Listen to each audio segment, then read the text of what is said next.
बिहार में सत्ता चले जाने के बाद तेजस्वी यादव और आरजेडी खेमे में जो उदासी छाई हुई थी, अब वह खुशी में तब्दील हो गई है। और तेजस्वी यादव के ऊपर सुप्रीम कोर्ट का एक ऐसा फैसला आया है जिससे आरजेडी समर्थकों में, तेजस्वी यादव के समर्थकों में खुशी की लहर छा गई है। वहीं बीजेपी और जेडीयू को बहुत बड़ा झटका लगा है। और इस 3 से 4 मिनट की रिपोर्ट में हम तमाम बातें आपको बताने जा रहे हैं। आरजेडी के लिए कैसी खुशखबरी आई है, बीजेपी और जेडीयू के लिए ये काफी निराशाजनक खबर है। और इस 3 से 4 मिनट की रिपोर्ट में हम तमाम बातें आपको बताने जा रहे हैं।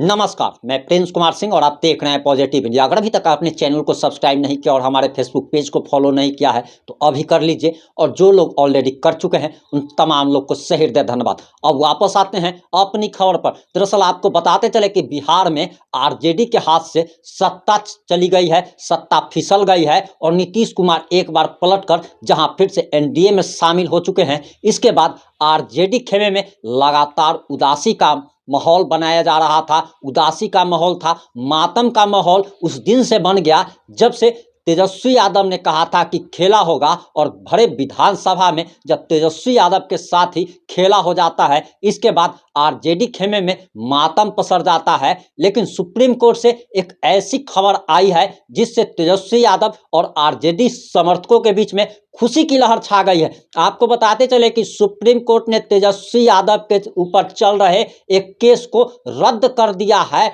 और इससे बीजेपी और जेडीयू के लिए एक तरीके से परेशानी बढ़ गई है। आपको बताते चले कि लालू प्रसाद यादव के बेटे और आरजेडी नेता तेजस्वी यादव को कोर्ट से बहुत बड़ी राहत मिली है। गुजरातियों को ठग बताने वाले बयान को लेकर दायर मानहानि की याचिका को सुप्रीम कोर्ट ने खारिज कर दिया है। और न्यायमूर्ति एएस ओका और न्यायमूर्ति उज्जवल भुइयां की पीठ ने तेजस्वी यादव को बहुत बड़ी राहत दी है और कहा है कि उन्होंने अपना बयान वापस ले लिया है, तो फिर इस केस को आगे चलाने की कोई जरूरत नहीं है। और उन्होंने कहा कि हमने शिकायत को खारिज कर दिया है। शीर्ष अदालत ने 29 जनवरी को तेजस्वी यादव को अपने कथित टिप्पणी केवल गुजराती ही ठग हो सकते हैं इस बयान को वापस लेने का आदेश जारी कर दिया था। और इसके लिए 1 सप्ताह का वक्त दिया गया था, जिसके बाद 1 सप्ताह के अंदर ही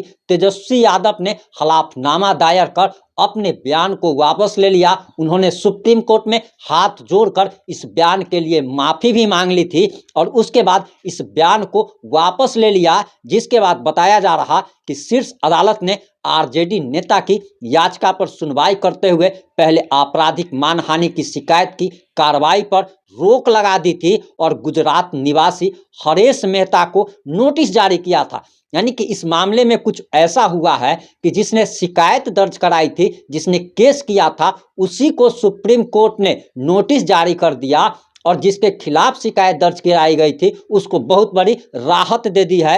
वहीं बताया जा रहा कि गुजरात के हरेश मेहता नाम के शख्स ने ही अहमदाबाद में तेजस्वी यादव के खिलाफ आपराधिक मानहानि का मुकदमा दर्ज कराया था। गुजरात की अदालत ने अगस्त में दंड प्रक्रिया संहिता की धारा 202 के तहत तेजस्वी यादव के खिलाफ प्रारंभिक जांच की थी और एक स्थानीय व्यवसायी और कार्यकर्ता हरेश मेहता की शिकायत पर उन्हें सम्मन दिया था। लेकिन इसमें सबसे बड़ी बात यह है कि गुजरात के अहमदाबाद के मेट्रोपॉलिटन कोर्ट में तेजस्वी यादव के खिलाफ सारे साक्ष्य गवाह प्रस्तुत कर दिए गए थे।